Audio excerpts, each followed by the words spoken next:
तो अब फ्रेंड्स हम आ गए आपका माई एसक्यूएल वर्कबेंच की स्क्रीन पे और यहाँ पे हम यूज़ करेंगे आपका DDL कमांड्स को। तो सबसे पहले मैंने इस डेटाबेस को यूज़ कर लिया है ABC लिमिटेड को, और इसको यूज़ करने के बाद मैं यहाँ पे कमेंट लिख देता हूँ। तो कमेंट लिखने के हमें 2 बार ये डैश डैश का साइन लिखाना पड़ेगा, कमेंट यानी कि जिसको हम पढ़ सकें। तो DDL कमांड इन SQL मैंने इसमें एक आपका कमेंट बना दिया, और उसके बाद मैं एक और कमेंट बना लेता हूँ, क्रिएट टेबल। तो सबसे पहले हम इसमें टेबल बनाएंगे। तो टेबल बनाने के लिए जो सबसे पहली चीज़ है वो हमको क्या देना है, क्रिएट कमांड देना है, और क्रिएट लिखकर करना है आपका क्रिएट टेबल स्टूडेंट्स। और इसके अंदर मैंने लेता हूँ सबसे पहले स्टूडेंट ID, और इसको मैं दे देता हूँ इंटीजर प्राइमरी की, ये हमारी प्राइमरी की हो जाएगी। उसके बाद STU मैं ले लेता हूँ दूसरा स्टूडेंट नेम, इसको मैं ले लेता हूँ varchar 50। नेक्स्ट एक और ले लेते हैं हम एज, इसको हम ले लेते हैं इंटीजर, और मैं इस टेबल को यहाँ बंद कर देता हूँ। तो सबसे पहले हमने CREAT क्रिएट, सबसे पहले हमने एक टेबल क्रिएट की है। तो ये क्रिएट कमांड हमारी DDL की पहली कमांड है, तो इसको हम क्रिएट कर लेते हैं टेबल को। अब इंसर्ट इसकी कमांड नहीं है, लेकिन हमें इंसर्ट डालनी पड़ेगी जिससे कि हम और कमांड चला जाएं, इंसर्ट इनटू स्टूडेंट्स। और इसके अंदर मैं कुछ वैल्यूज ले लेता हूं, जैसे कि आपका सबसे पहले हमारा स्टूडेंट्स है, सॉरी स्टूडेंट ID है,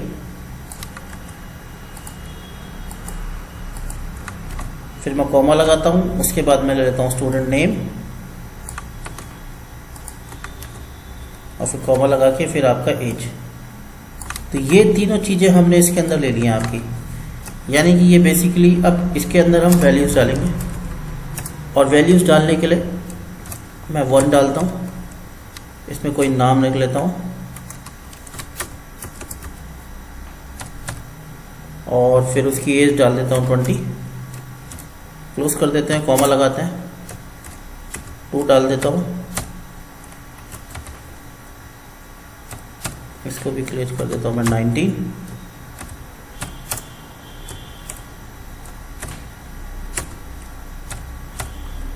हमने ऐसे करके इसमें 3-4 डेटा डाल देते हैं, जिससे हमारे पास एक डेटा सेट रहे जिस पे हम और कमांड चला सके।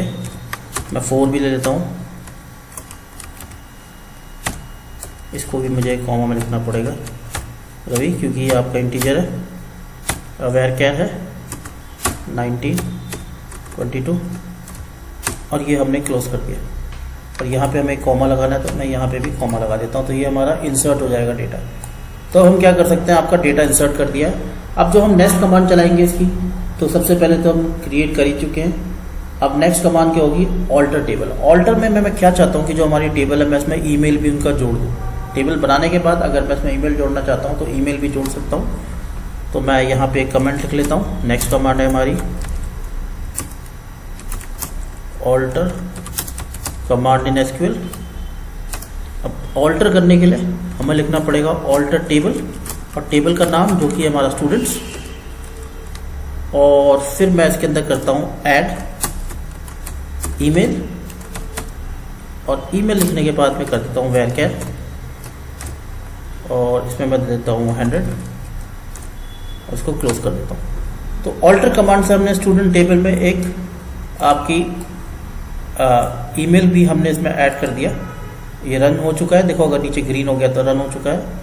और अगर हम इसको देखना चाहते हैं तो हम इसको देख भी सकते हैं। मैं इसको हटा देता हूँ, और यहाँ पे मैं जाता हूँ, इसको रिफ्रेश करते हैं और इसमें सेलेक्ट करके देखते हैं। तो देखिए आपका बन चुका है, यहाँ पे ईमेल भी आ चुका है।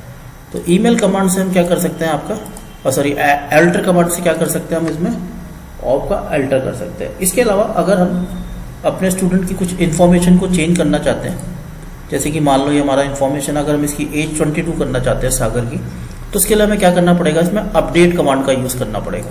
तो जो भी हमारे पे इन्फॉर्मेशन उसको चेंज करना है तो अपडेट कमांड, तो update command in SQL।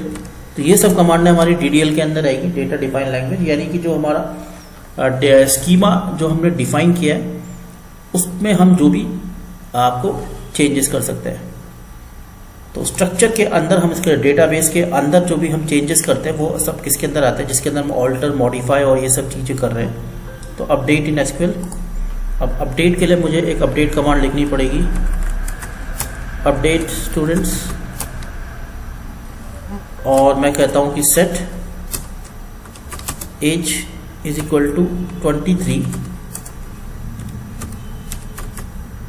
Where student ID, I will take student ID, मैं यहीं से ले लेता हूं। हाँ ओके, जहां पे स्टूडेंट आईडी आपका 1 है, where student ID equal to 1, और हमने इसको क्लोज कर दिया। तो ये अपडेट कमांड क्या करेगा, हमारे जो डेटाबेस में अपडेट कर देगा ये इन्फॉर्मेशन। और अगर हम इसको सेलेक्ट स्टार्ट करके देखते हैं, यहाँ पे जाते हैं और इसको देते हैं, सेलेक्ट करते हैं, तो देखिए इसने 23 एज कर दिया। तो ये एज हमारी इस तरह से चेंज कर सकता है। तो अपडेट से हम अपडेट कर सकते हैं। उसके अलावा नेक्स्ट होता है आपका, हमारा ऑल्टर हम कर चुके हैं, और फिर हम कर सकते हैं आपका इसके बाद जो नेक्स्ट होता है हमारा टूनाकेट कमांड। टूनाकेट कमांड क्या होता है बेसिकली, ये बेसिकली हमारे टेबल में से जो भी कंटेंट है उसको हटा देता है। तो जैसे कि अगर मैं इसमें से कंटेंट हटाना चाहता हूँ, और उससे पहले मैं कोई और कमांड भी कर लेता हूँ जिससे कि ये लास्ट में चलाएं हम। तो इसमें हमने कर दिया आपका रीनेम भी कर सकते हैं। हम एक कमांड और कर लेते हैं, रीनेम कमांड। मान लो हमें टेबल का नाम चेंज करना है, तो इसके लिए हम चलाएंगे आपका रीनेम कमांड इन एसक्यूएल, और इसके लिए मैं करता हूँ ऑल्टर टेबल, और टेबल का नाम है हमारा स्टूडेंट्स। इसके बाद मैं लिखूंगा रीनेम टू न्यू स्टूडेंट्स, और मैं इसको चला लेता हूँ और रन करके देखता हूँ। तो देखिए आपका चेंज हो चुका है। अगर मैं यहाँ पर रिफ्रेश करता हूँ और अपने टेबल को देखता हूँ, सेलेक्ट स्टार करके देखता हूँ, तो देखिए अब ये न्यू नेम आ गया है इसमें। तो हमारा जो नाम है वो बदल गया है टेबल का, तो हमने न्यू नेम कर लिया है। नेक्स्ट होता है आपका टूनाकेट कमांड। अगर हम इस टेबल के ऊपर जाते हैं यहाँ पर और क्लिक करते हैं, सॉरी इस टेबल के ऊपर न्यूज़ के क्लिक करते हैं, तो यहाँ भी आपके बहुत सारे कमांड्स आ रही हैं, जैसे ऑल्टर। तो यहाँ से भी हम इनको यूज़ कर सकते हैं, लेकिन अभी फिलहाल हम इनको बना के देखेंगे। अब लास्ट है आपका टूनाकेट कमांड। तो वो क्या करेगा, बेसिकली हमारे डेटाबेस में से जो भी हमारा डेटा है उसको हटाने में काम आएगा। जैसे कि हम लिखते हैं TRUNACAT टूनाकेट कमांड इन एसक्यूएल, और इसको करने के लिए हमने सबसे पहले लिखा टूनाकेट टेबल न्यू स्टूडेंट। क्योंकि हमारी टेबल का नाम चेंज हो चुका है तो हमने यहाँ पे ले लिया न्यू स्टूडेंट।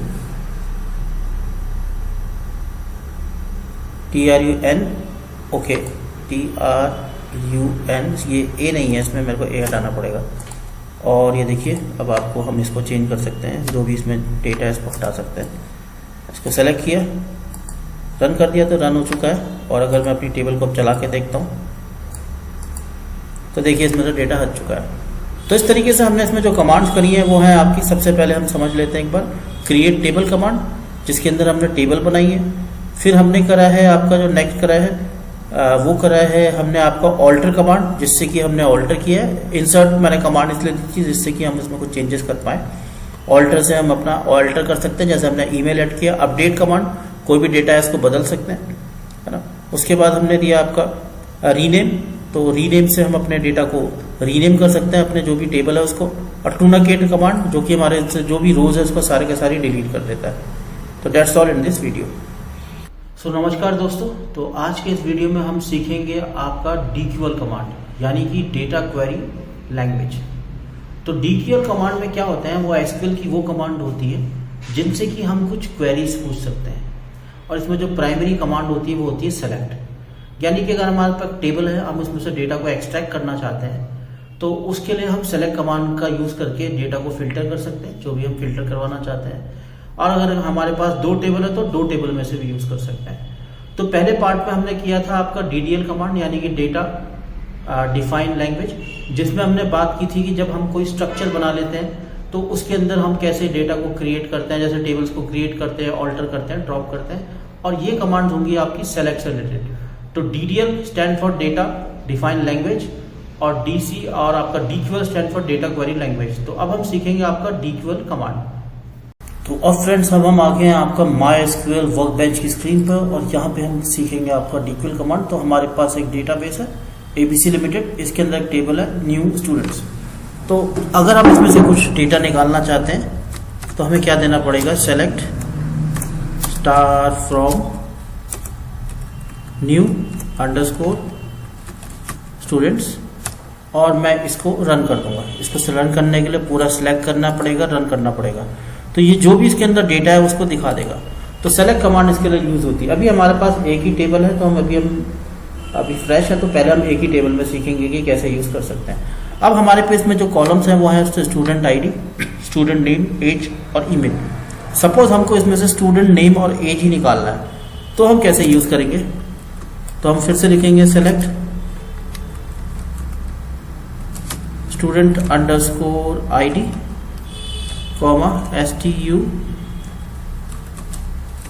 शायद कैपिटल में STUDENT स्टूडेंट अंडरस्कोर नेम, और ये हमको कहां से लेना है आपका, फ्रॉम स्टूडेंट्स। तो फ्रॉम न्यू स्टूडेंट। तो इस बार हमने इसमें से आपका एक तो स्टूडेंट ID और स्टूडेंट नेम ही लिया है, उसकी एज और ईमेल नहीं ली। वैसे इसमें ईमेल में कुछ है भी नहीं अभी डेटा। तो ये देखिए इसने दो ही चीजें निकाली आपकी। तो ये क्या होगी, हमारी जो कमांड होगी आपकी सेलेक्ट कमांड। तो हम जिसको भी निकालना चाहते हैं हम उस चीजों को इसमें से निकाल के शो कर सकते हैं। नेक्स्ट है हमारा कि अगर हम इसमें से चाहते हैं जहां पे हम कुछ कंडीशन दें, यानी कि उन स्टूडेंट्स की एज निकालें। अगर मैं इसको चलाता हूं और इसमें देखता हूं उन स्टूडेंट्स की एज निकालें जिनका जो एज है वो 20 से अबव है, इज ग्रेटर देन 20। तो तो हम क्या देंगे, select star from students, new students, और इसके लिए जो क्लॉज देंगे, जो हमारी कमांड है वो है where age is greater than 20। तो ये हमने कंडीशन दी है और इसको हम रन कर लेते हैं। तो देखिए उसने सिर्फ वही बच्चे निकाले जिनकी एज 20 ईयर से कम है। उसके अलावा हम क्या कर सकते हैं कि हम इसमें और भी कंडीशंस दे सकते हैं। जैसे कि अगर हम देना चाहते हैं, मैं जैसे कंडीशन लेता हूं कि एक तो एज होगी, और हम क्या चाहते हैं कि इसमें हम जैसे कि जो हमारा डेटा है इसमें हम डिस्टिंक्ट एज निकालना चाहते हैं, जो डेट यूनिक्स हैं। तो उसके लिए हम क्या करेंगे, तो उसके लिए मैं दूंगा select distinct age from new students, और इसको चला देते हैं और रन करते हैं। तो देखिए इसमें ये हमारी एज डिस्टिंक्ट थी, तो 1 2 3 4। और अगर हम पूरा डेटा देखते हैं, हम सेलेक्ट करते हैं, इसको चेक करते हैं, तो हमारे पास 5 थी और एक आपकी 19 दो बार था, इसलिए उसने एक ही बार दिखाया, क्योंकि ये सिर्फ क्या कर रहा है, आपका डिस्टिंक्ट काउंट कर रहा है। जो भी यूनिक्स है उन्हीं को निकाल के दिखा रहा है। तो it is basically for distinct count. उसके अलावा हम और भी इसमें चीजें कर सकते हैं, जैसे कि अगर हम इसमें ऑर्डर बाय करके देखना चाहें एज के हिसाब से, तो वो भी कर सकता है। मैं देता हूं उसमें जैसे select star from students, sorry from new students, और उसके बाद मैं दे देता हूं from, sorry star from new student हो चुका है आपका, order by age descending order. तो ये क्या करेगा, आपका एक डिसेंडिंग ऑर्डर में पूरा का पूरा डेटा निकाल के देगा आपका एज के हिसाब से। तो जहां पे हमारी एज ज़्यादा है वो पहले आएगी। तो इस तरीके से भी हम इसको यूज़ कर सकते हैं।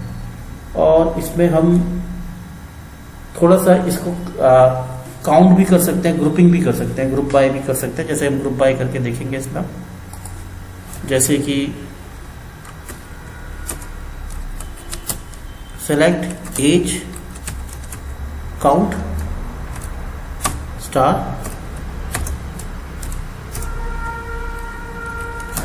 From new students and group by, और अब हम ग्रुप बाय किसको करना चाहते हैं, ग्रुप बाय एज। तो ये काउंट करेगा जो भी एज है, जैसे जनरली इसमें सब 1 टाइम है, शायद इसमें कुछ गलती हुई है। Count star from new student group by age. ये क्या दिखेगा, you have error in SQL, check the manual correspondence. Comma नहीं लगाया हमने, सॉरी यहाँ। और अब इसको करके देखते हैं, हम रन करते तो देखिए, तो जो भी जितनी बार आया उतना आ रहा है। काउंट ये आपका 1 टाइम है, ये 2 टाइम है, ये 1 टाइम है। तो ग्रुप बाय भी करके हमारे को एज के हिसाब से दिखा सकता है, या जो भी हमारे पे डेटा होगा उस हिसाब से। तो इस वीडियो में इतना ही। Thank you very much.